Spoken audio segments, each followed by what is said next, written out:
Assalamualaikum warahmatullahi wabarakatuh. Selamat pagi semua anak-anakku kelas 11 PS2 ya. Ya. Mohon on cam dulu ya anak-anak. Hari ini ada yang tidak masuk apa tidak? Oh, masuk semua. Oh, ya, on cam dulu ya biar ibu absen. Ya, terima kasih. Mohon disiapkan untuk buku paketnya. Silahkan dibuka halaman 112 bab konflik sosial. Oh ya, minggu lalu kita udah belajar tentang diferensiasi sosial dan stratifikasi sosial. Hari ini kita akan belajar tentang konflik sosial. Sebelumnya ibu mau tanya, ada yang tahu ndak apa itu konflik sosial?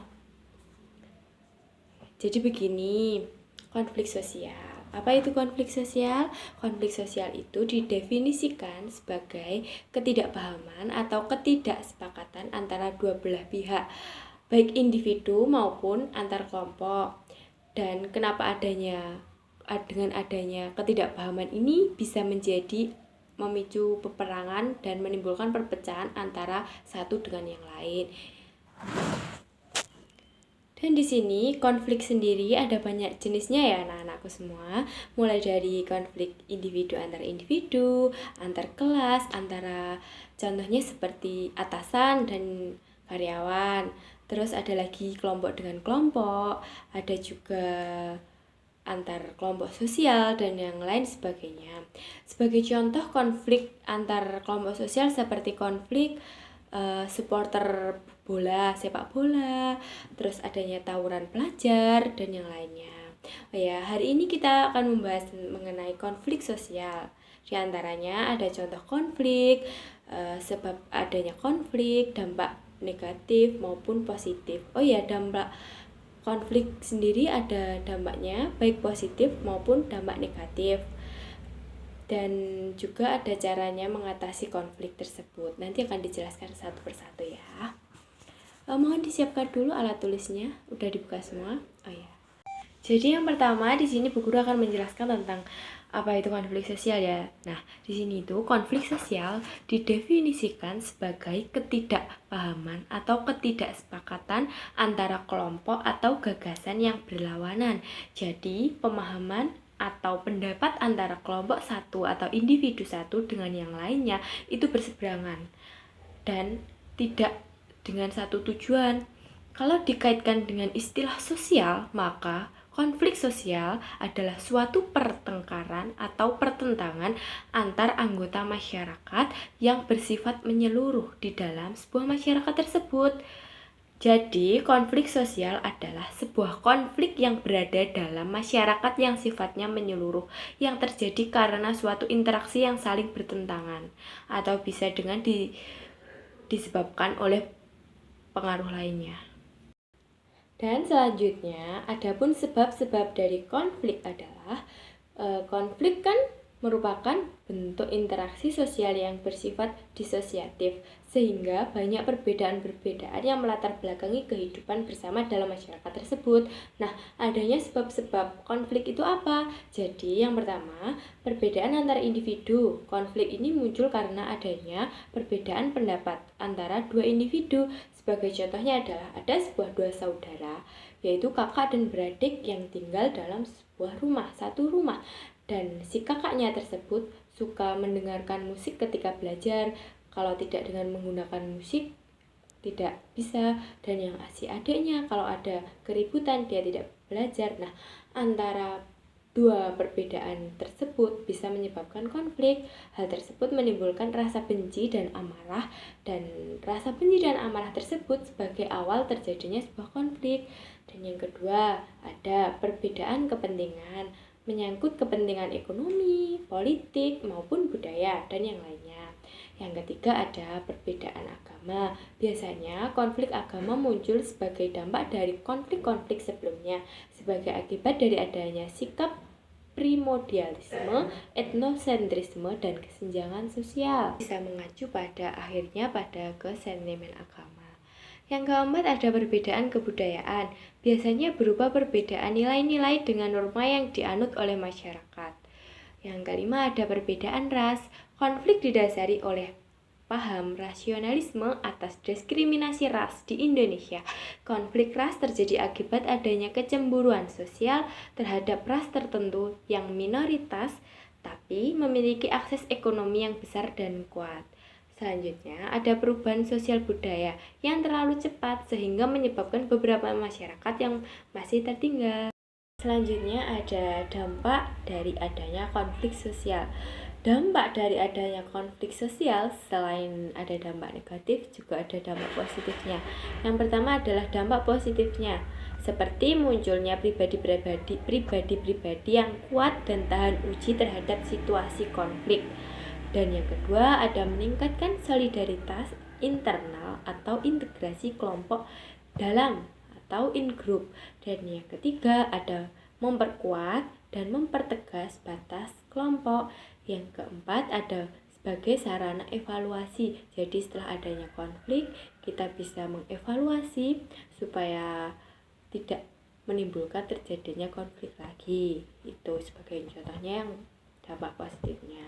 Selanjutnya, selain dampak positif, tentunya juga ada dampak negatif, seperti kerusakan harta benda dan bahkan bisa menyebabkan hilangnya nyawa manusia karena adanya peperangan yang disebabkan oleh konflik sosial tadi. Selanjutnya ada perubahan kepribadian individu. Contohnya seperti individu tersebut menjadi lebih agresif dan tidak bisa mengontrol emosinya, sehingga bisa menyebabkan dan memicu adanya konflik sosial. Dan yang ketiga ada keretakan hubungan antara individu maupun antar kelompok. Karena adanya konflik sosial bisa jadi antar individu ataupun antar kelompok tersebut belum bisa saling memaafkan sehingga masih menyimpan dendam. Dan yang ketiga ada juga dominasi kelompok atas dan kelompok bawah. Jadi yang menang dominan kelompok atas dan yang kalah dominan kelompok bawah. Adanya konflik sosial tersebut tentu ada cara mengatasi konflik sosial. Jadi supaya tidak terjadi konflik sosial lagi, kita sesama manusia, kita sebagai manusia, sebagai makhluk sosial yang saling membutuhkan antara manusia, kita kan hidup di tengah-tengah masyarakat. Tentunya dengan kepribadian setiap orang yang berbeda-beda, jadi kita harus bisa saling menghargai satu sama lain, bisa saling mengerti satu sama lain, dan tidak mementingkan ego masing-masing. Karena kita sejatinya manusia tidak bisa hidup tanpa manusia lain. Nah, cara mengatasi konflik sosial tersebut adalah bisa dengan cara yang pertama, arbitrasi. Bentuk pengendalian konflik sosial melalui orang ketiga. Artinya, dari kedua belah pihak yang berkonflik menyetujuinya, arbitrasi juga bisa diistilahkan sebagai perwakilan. Dan yang kedua ada konsiliasi.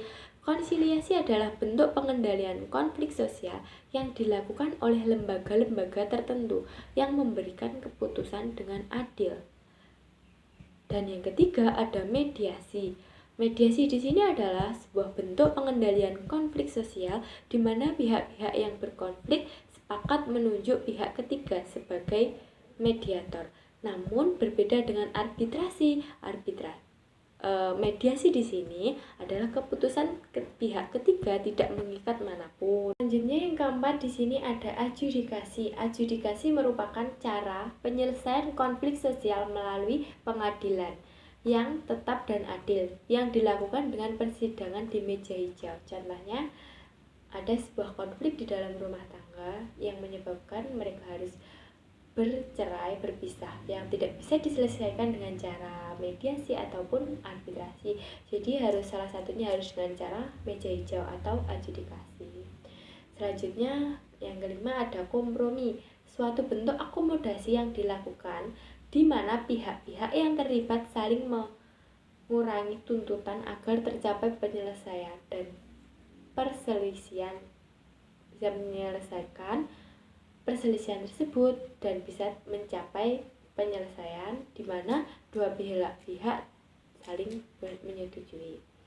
Yang keenam ada toleransi, di mana bentuk akomodasi di mana ada sikap saling menghargai dan menghormati pendirian dari masing-masing pihak yang berkonflik. Nah, segitu dulu barangkali ada yang ditanyakan. Setelah kita mempelajari apa itu konflik, bagaimana cara mengatasi konflik, apa itu jenis konflik, dan apa itu dampak negatif maupun positif dari konflik, ada yang ingin ditanyakan atau yang kurang jelas silahkan ditanyakan.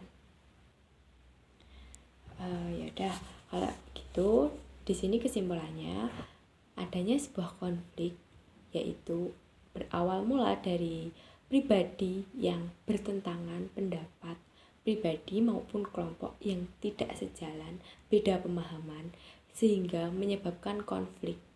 Dan konflik tersebut didasari atas dasar permasalahan yang berbeda-beda dan dengan penyelesaian juga yang berbeda-beda, dan dampak positifnya, dampak negatifnya seperti yang sudah Bu Guru sebutkan tadi.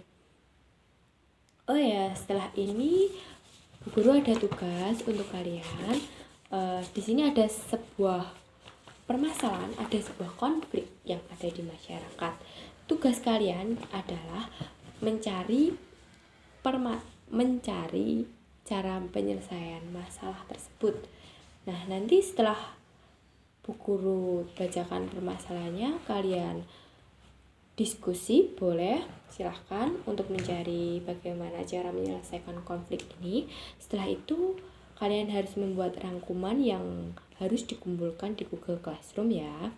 Jadi begini contoh konfliknya. Contoh konflik dalam masyarakat ya. Konflik sosial terjadi di Provinsi Lampung. Konflik sosial yang terjadi di Provinsi Lampung tersebut pada bagian paling selatan Pulau Sumatera pernah mengalami konflik sosial yang terjadi antara suku Lampung sendiri dengan suku Bali. Hal yang melatar belakangi terjadinya kasus ini adalah adanya kesenjangan sosial, terutama dari segi ekonomi. Singkatnya, kasus ini terjadi antara masyarakat asli dan pendatang. Nah, pertanyaannya di sini, bagaimana cara mengatasi adanya konflik tersebut? Melalui adjudikasi kah, melalui kompromi kah, melalui toleransi atau apa?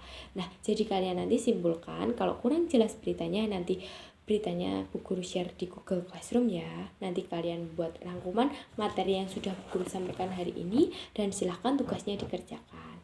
Boleh diskusi dengan temannya ataupun jika ada yang kurang jelas boleh ditanyakan langsung kepada Bu Guru. Nah, pesan Bu Guru untuk pembelajaran kali ini adalah kan kita sebagai makhluk sosial yang tidak bisa hidup secara individu. Tidak mungkin kita terlepas dari manusia lain. Yang namanya konflik sosial tidak bisa kita hindari baik di sekolah maupun di masyarakat. Contohnya yang konflik di sosial yang ada di sekolah tadi, misalnya ada tawuran pelajar, ada juga yang biasanya satu sekolahan itu geng-gengan sehingga menyebabkan konflik sosial yang menyebabkan iri, menyebabkan dengki kan. Di masa-masa SMA itu kan masa-masa remaja yang sangat rentan dan sangat sensitif. Biasanya ada juga yang iri temannya mendapat nilai bagus dan bisa menyebabkan konflik juga. Selanjutnya di masyarakat kan juga banyak, kita tidak bisa terlepas dari konflik. Soalnya kan kita juga namanya makhluk individu yang membutuhkan orang lain. Nah, pesan Bu Guru di sini, kita sebagai makhluk sosial, kita sebagai makhluk yang tidak bisa hidup secara individualisme, sebaiknya kita bisa saling menghargai satu sama lain, bisa saling menjaga perasaan satu sama lain. Jangan mementingkan ego sendiri, jangan membesarkan ego sendiri, karena kita tidak bisa hidup tanpa bantuan orang lain. Dan selebihnya lagi kita juga tidak bisa lepas dari adanya konflik. Maka dari itu kita bisa mencegah adanya konflik tersebut dengan cara salinglah menghargai antara teman, antara orang lain, dan jangan mementingkan egonya sendiri. Oke, jadi setelah kita mempelajari konflik sosial tadi, apakah ada yang ingin ditanyakan, apa kurang jelas, silahkan ditulis di kolom chat ya. Oke, Guru tunggu. Oh ya, udah ada yang tanya ya. Jadi begini pertanyaannya. Bagaimana keterkaitan antara konflik dengan keberagaman yang ada dalam masyarakat? Ayo, ada yang bisa menjawab, teman-teman semua? Oke, jadi guru jawab ya. Jadi begini, bagaimanakah keterkaitan antara konflik dengan keberagaman yang ada dalam masyarakat? Jadi, keberagaman yang ada dalam masyarakat merupakan salah satu faktor yang menyebabkan adanya konflik sosial dalam masyarakat.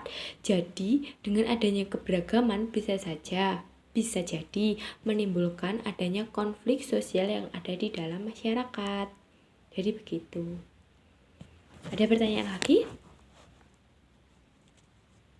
Silahkan kalau ada. Oh, jadi sudah ya. Ada yang bisa membuat kesimpulan materi kita hari ini? Kalau sudah jelas semua, tidak ada pertanyaan, silahkan dirangkum materinya, silahkan dikerjakan tugasnya, dan silahkan dikumpulkan pada form yang ada di Google Classroom. Jadi di sini apakah semua konflik sosial menuju kekerasan? Tidak semua konflik sosial menuju kekerasan, tapi semua konflik sosial mengarah ke kekerasan. Konflik sosial yang terus larut tanpa solusi akan menimbulkan keadaan baru, yakni kekerasan. Secara definisi, kekerasan adalah perbuatan seseorang atau sekelompok orang yang menyebabkan cedera atau yang lainnya, atau bisa jadi hilangnya nyawa seseorang atau dapat menyebabkan kerusakan. Jadi, adanya konflik sosial yang tidak bisa dilakukan penyelesaiannya dengan cara arbitrasi, mediasi, maupun toleransi akan menyebabkan hilangnya nyawa seseorang. Jadi, kesimpulannya di sini tidak semua konflik sosial menuju ke kekerasan, tapi semua konflik sosial mengacu kepada kekerasan. Jadi, untuk kesimpulan pembelajaran konflik sosial kali ini adalah konflik didefinisikan sebagai ketidakpahaman atau ketidaksepakatan antara kelompok atau gagasan yang berlawanan yang bisa menyebabkan peperangan. Konflik tersebut bisa berawal dari perbedaan antar individu, perbedaan kepentingan, perbedaan agama, perbedaan kebudayaan, perbedaan ras, dan yang lain sebagainya. Dari adanya konflik tersebut ada beberapa macam cara mengatasinya, yaitu arbitrasi, konsiliasi, mediasi, adjudikasi, toleransi, kompromi, dan yang lainnya. Untuk rangkuman dan tugas silahkan dikerjakan dan dikumpulkan di form yang ada di Google Classroom. Sekian pertemuan kali ini, ada kurang lebihnya mohon maaf. Akhirul kalam, wallahul muwafiq ila aqwamit thoriq. Wassalamualaikum warahmatullahi wabarakatuh.